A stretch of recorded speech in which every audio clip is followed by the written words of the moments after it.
Hi, everyone. Today we're joined by Dr. Bobbi Kurshan, Fellow and Innovation Advisor at the University of Pennsylvania's Graduate School of Education. Dr. Kurshan is a major figure in education technology and innovation, with a career spanning math education to the development of early tech products for Microsoft and Apple. Dr. Kurshan has been at the forefront of transforming how technology shapes learning. Creator of the Education Entrepreneurship Master's degree at the University of Pennsylvania, she now serves as Innovation Advisor. In the following episode, we dive into how AI is reshaping education, admissions, and the future of learning, along with its potential to level the playing field globally. Tune in for an insightful journey through the intersection of tech, education, and entrepreneurship with Dr. Bobbi Kurshan.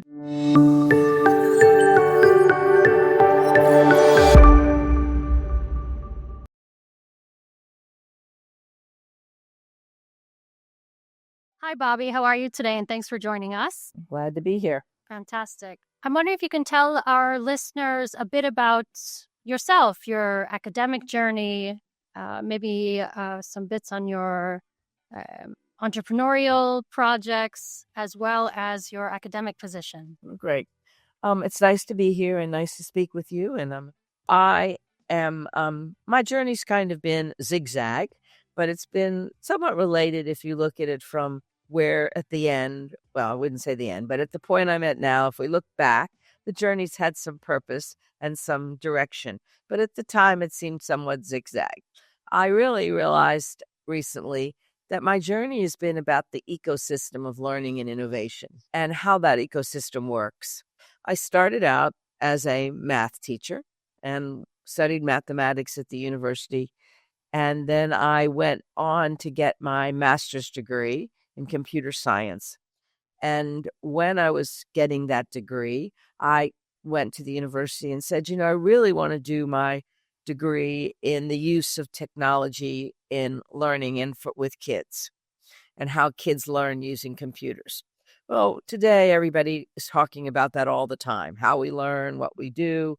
And at the time I was doing it, I had a graduate school dean who said to me, "Oh, we're never going to use computers in education, particularly in K through 12 education." And I looked at him and I said, "Well, I don't know what planet you're living on, but that's where we're going." And in retrospect, I probably was looking back at his point of view, and from his filter, he was been a dean probably for 40 years at the university. He probably was lucky he was using mainframe computers. Mini computers were just coming in at the time. And so I went on to study, because they required it, that I did my comprehensives in artificial intelligence, where we're talking about very, very small things going on at that time around AI. It was just at the very, very tip of the iceberg. And I went on to stay at the university and get my doctorate in instructional design. And again, using the topic of how kids learn using technology. And that's what I did my doctoral work on. I went and stayed as a professor at several universities after I got my doctorate and thought I would end up my career being a university professor. But I got very engaged in the whole movement around the use of mini computers and microcomputers at the time. And I began to build and design educational products. I designed some of the very early products for Microsoft, for Apple, and for many of the large publishers. I did that for several years and enjoyed it greatly. I ended up being approached because at the time there was a great interest in bringing public educational technology companies. Some of the very early companies clearly were based on the gaming companies that were getting a lot of attention at the time. And we called it edutainment. We've come a long way, baby, since edutainment. And so I ended up designing products and being approached by one of the investment banking firms to write a white paper on the potential for educational technology in the investment side. And of course, went on to stay in the investment banking world for a long time, running a fund, running a nonprofit in the space, and enjoyed it very much. when I realized and the dot-com bust came that I probably ought to go back to my roots and look at how I could create a master's program in education entrepreneurship, that's when I ended up back in the university at the University of Pennsylvania. And I created a master's program, ran a certificate program, and ran their business plan competition and created their innovation center. At the time, which was 13 years ago, that was pretty innovative. There wasn't a Mm-hmm. lot of that I would going say on. so. And Yeah. now, of course, every university has an innovation center. Sometimes I wonder how innovative those centers are, but they have the name Innovation Center. And I sometimes wonder where we're going as we look at AI and how we're going to innovate going forward. And to me, that's the most important question. And it, of course, gets us to the question of how we got to AI.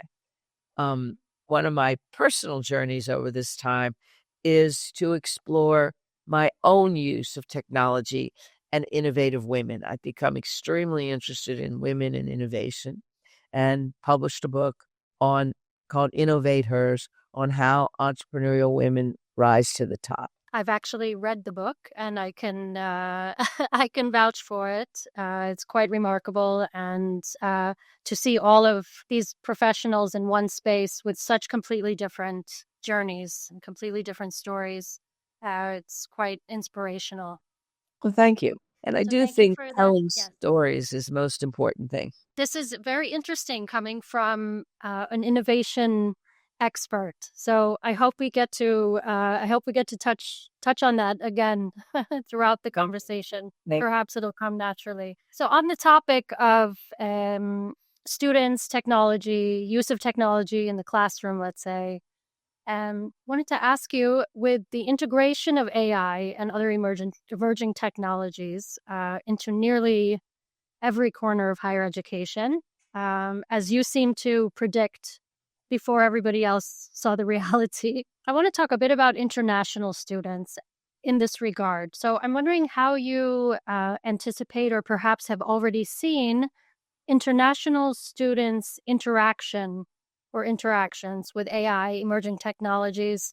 And I'm asking this in two primary contexts. One is in the admissions process, as much as you can speak to that. And the other aspect would be in a current students or graduates employment search. So how have you seen AI in these two two aspects or these two sectors that you could give us some insight on that experience for international students?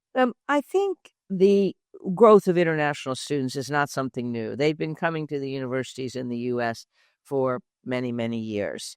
And there's always ups and downs, whatever the politics is, whatever the financial opportunity is. So international students really want to attend Western universities. So they're looking to go to the UK, to New Zealand, to Australia, and to Scotland and Ireland and the US, Canada. And so when they look for those programs, they're clearly coming, I think, to universities in the US because one, they want to work in the US. So they believe that by getting a degree in the US, they're going to be able to work in the US. And that's probably one of their primary reasons. Are our universities better? Probably not. There's some programs that are good. There's more opportunity in terms of diversity of programs. But I think they're coming mainly to get a job and stay here. I think in addition, they're coming because right now the innovative work going on in universities is there's small number of slots around the world because one, we don't have capacity to hire or bring on any more professors because we're in the process of just bringing our instructional staff and our professor staff up to speed. We don't have a lot of experts. We can't say anybody's been an expert for very long in this field. So people that have now become the experts are people that have probably become experts the same way you and I learned about AI or learning about AI. They may study it a little bit more and they may go at it from a different filter, but experts are just becoming into play. The same thing is true with degrees. For example, the University of Pennsylvania's Graduate School of Education just announced a new totally online master's program for AI in education. Wow. Okay. So those are the kind of degrees that are just starting and did Ryan, who's a wonderful professor who's helping to start the program, Dr. Ryan Baker, did he know a whole lot about this before he started? Probably not. But he knew enough of how to learn and how to study the field to be able to build a program. And remember, universities are where we learn to learn. University isn't what we teach you. So international students are coming for that reason. The second part of your question is, how do I think AI is helping those students, one, get financial help and get admissions? I think students are way ahead of the people that are running the side of the business that's doing that. Students have been using AI or whatever they wanted to call it before, using Google search to find out what schools they want to go to help them write essays. Are they doing it more effectively with AI? I think they're doing it differently. And the story's still out, and if it's more effective and if it's hurting or helping the process. But I truly believe it's helping expand the way we look at information, the way we review data, and the way we learn to prompt our technology. If we go back and look at what happened when the Google and the internet first came into play, we had to teach people how to ask Google questions. And we would spend a lot of time saying to students, how do you do an internet search? And what is an internet search? And how do you trust the data? Well, we've now multiplied that 100-fold when we go to what's AI. We have to teach students, admissions officers, and learners of all kinds, whether they're professors learning to teach this subject or whether they're students using it. We have to teach them how to prompt the AI. In addition, just as with the internet, we need to teach them to be discriminating about the data and the information. And so right now we're in that period of going to be a lot of bad things out there happening. But I believe there's a lot more things that are valuable and worth fighting for that I wouldn't close it off. So are we helping universities find better students through AI? I suspect we're helping them find more students.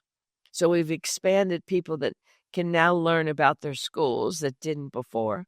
So one of the issues for smaller schools and not research-based universities, not tier research one universities, schools that would have never been found by international students are being found.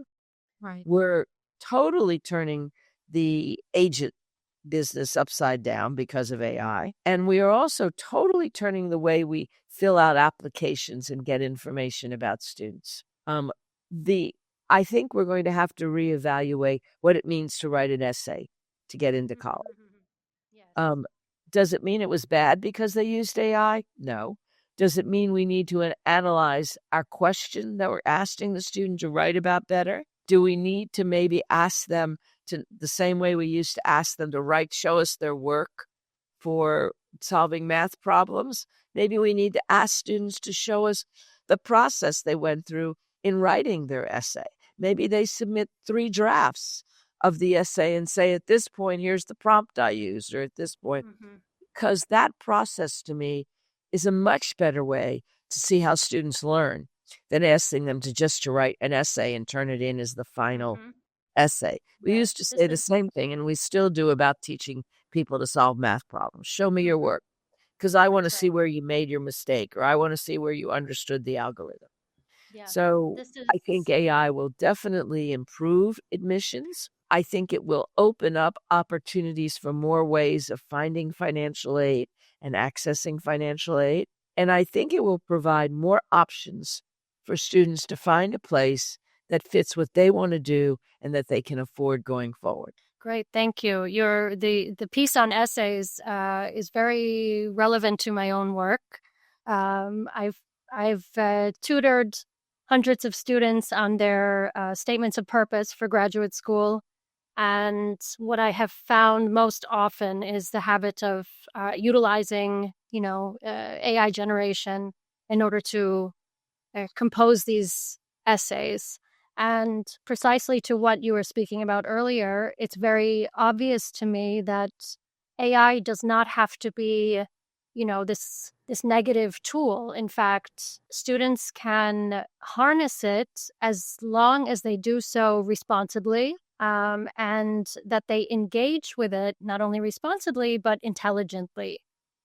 So what I can see from all of the essays that have come in, and these are from international students, specifically from India, is that it's as though they've simply uh, added their resume to, let's say, Chat GPT, and have stated, write a college essay. And so this is what comes out. And so there is suddenly, um, and this is the larger fear about AI, right? Suddenly something inhuman is being passed from the student to the admissions committee. And it's really unfortunate. And I've told many students, you're better off writing a terribly written essay that has real content about who you are and can give us some kind of picture than this construct. And you've added really, Bobbi, you've added a whole new dimension to this, which is, hang on, let us see the process. And in that process, I think many things come up. One of them, which is what you said, was we can see their learning process. We can see how they learn.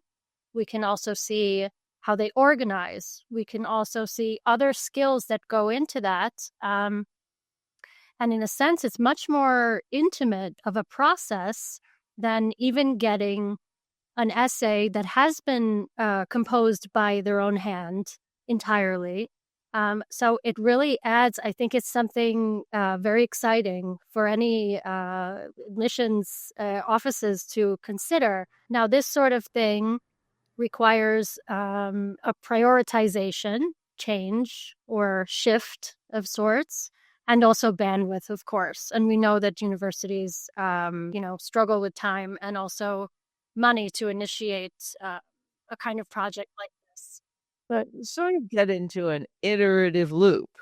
If we're going to change the process for students to do it, and in the same time, we're building admissions AI solutions to review the essays, to evaluate the application, are we going to find ourselves in a loop of constantly using AI to improve AI, to make admissions, to write essays? So how do we know what part and what places there needs to be human intervention and human decision making?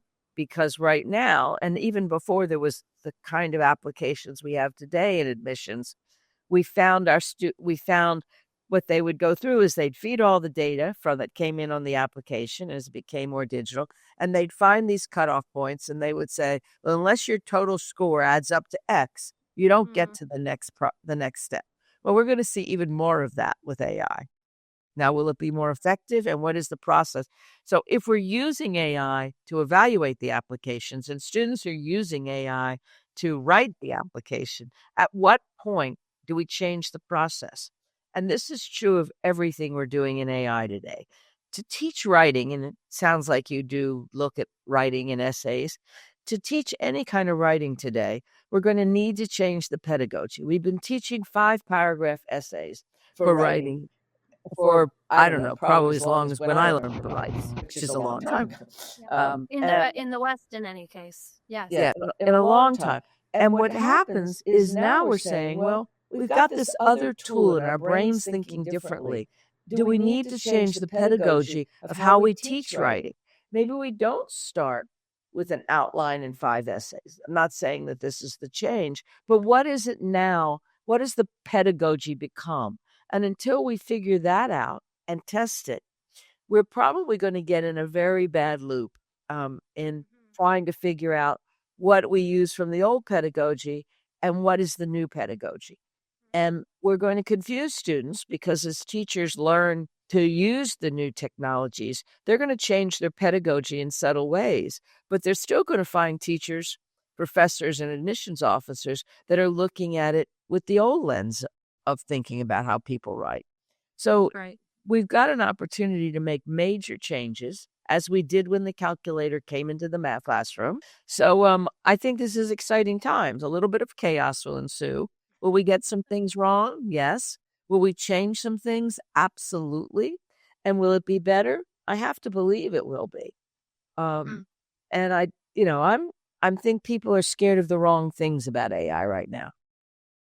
Okay. What is the greatest fear that you think is misdirected, let's say? I think the biggest fear of AI is that it will feed people bad information and it will go in and replicate your voice or replicate your photo or put out data that's not correct. Will it do that? It absolutely will. Will the systems learn to adjust for that? Absolutely. We've done it in the internet. It's not perfect, Yeah. but the media has never been perfect. So, and we've always had to trust the media and do our homework. Now it requires us to be more vigilant than we were before. But I think, again, we will find the way to get there. And we happen to be, for those of us that are lucky enough to be here at this moment in time, as AI becomes so important, we're lucky enough to be able to watch the process unfold, be part of the change, and find the things that work the best. Are we going to make mistakes? Absolutely. Are we going to have some things happen that we wish didn't? Absolutely. Are we going to have some things happen that will be fabulous? Even more so. Fantastic. Thank you so much for those points. I'd like to shift the focus, though only slightly, and discuss also in the realm of students, prospective international students, and that is of financing.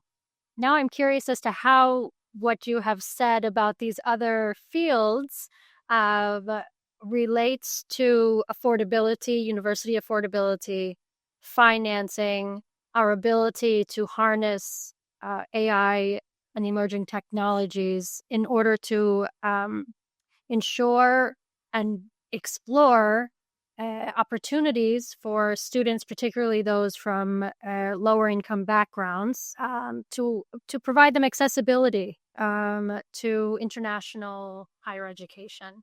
So you can say a few words about your thoughts there. I think that we're, again, looking at a very important space of financing for higher education, not only because of AI, but certainly AI will influence that. I think we're having a whole, you know, change of thought about higher education. What's the value of education? Who should pay for higher education? How much should it cost? And all of those questions are affecting not only the student in the country they live, but the international students that are wanting to come to other countries to study. So now they're trying to figure out, is the value of going to the US university or the Canadian university or the Australian university worth the cost? Even if I could get financing to attend the university, will the ROI be worth it? And I think it's incumbent upon people like GradRight to show students where the ROI is. What is it going to cost me? What's my chances of getting a job? What's my chances of making more money or less money? What's the cost of living? And now AI gives us the opportunity to build those scenarios relatively quickly and with a high degree of certainty in predicting those kind of answers. I think, in addition, I was reading applications this weekend for the Graduate School of Education Entrepreneurship program at Penn. We're going through our first round of admissions. And I read this wonderful essay from a young man from Africa. And he had found our program, clearly going to the internet and doing some kind of search.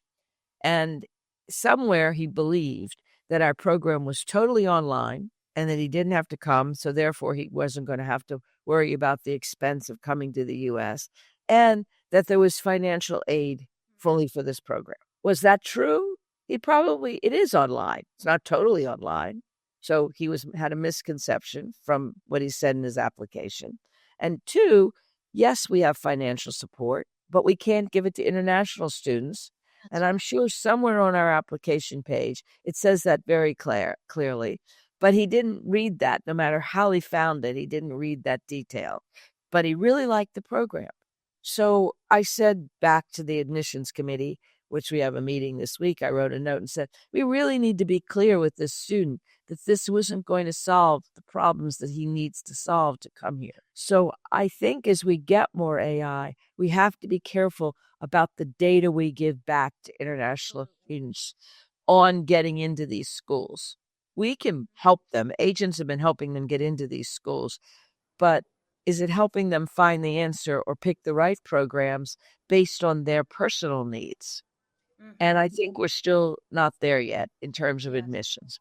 In terms of Yes. financing, I think universities in the US are trying to deal with financing even for US students or Canadian students. And I also believe people believe now that their cost of higher education is way too high, and the return they get from paying $150,000 to go to a university or $200,000, or probably a lot more than that at some universities over 4 years, is worth it. They can get the same education by going to their local college or their state university or staying home.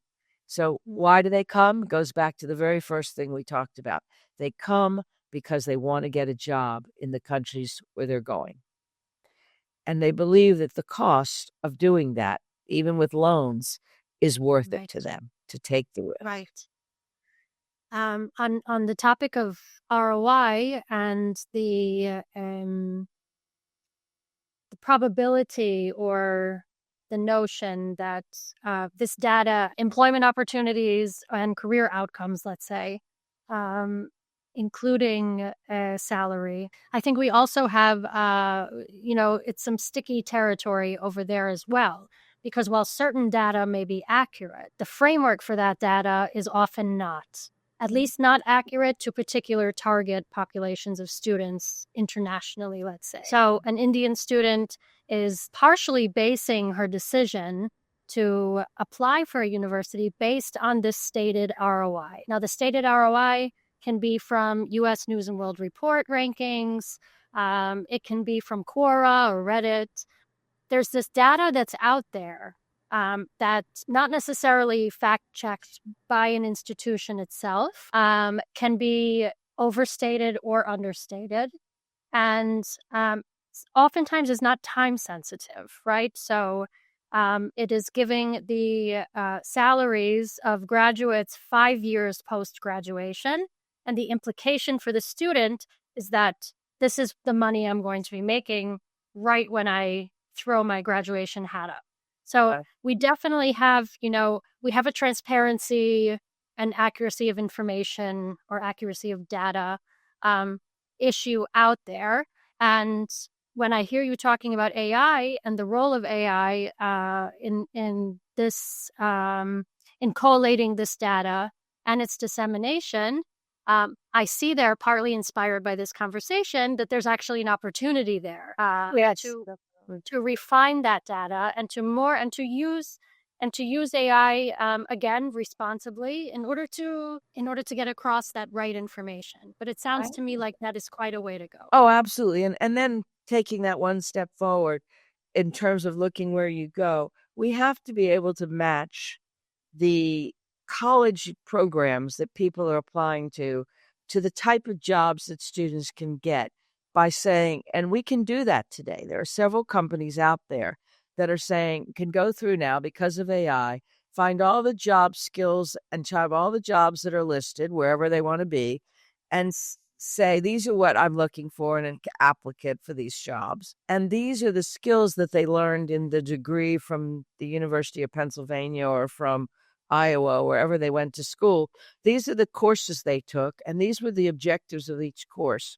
And we can now easily, not easily, but certainly better than we could before, match those objectives with the job skills. That wasn't so easy because we were using a lot of neural network theory to look at a statement of an objective with a statement of skills needed. And they are not the same language. But now AI can do that cross reference. So we should be able to give students applying the tools to be able to say, here's the jobs I'm really interested in, and here's the classes I should take at this university in this degree to make sure I have these skills. Mm-hmm. Absolutely. So, to sort of come full circle in our conversation before we finish up, it sounds as though while we started with student use of AI, we we have come around to how universities can possibly better serve students through through better use of AI or through continued use. And there's no perfection, but continuous work on harnessing this really amazing tool? I think we started there. We said at the beginning that the people that are now the experts are still learning themselves.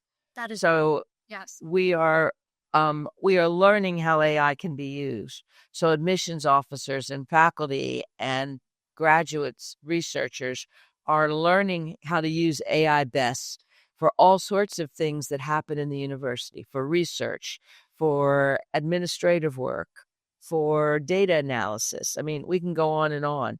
And there are people that are out there talking about this all the time. Are there experts that the one you should follow? Absolutely not. Are there people that are giving you information that's interesting and we should begin to look at that data and listen to what those people are encouraging us to do? Absolutely. Fantastic. Well, Bobbi Kurshan, I want to thank you so much for joining us today. It's been a fascinating conversation. We are thrilled to have your support. All right. Thank you so much. Thank you.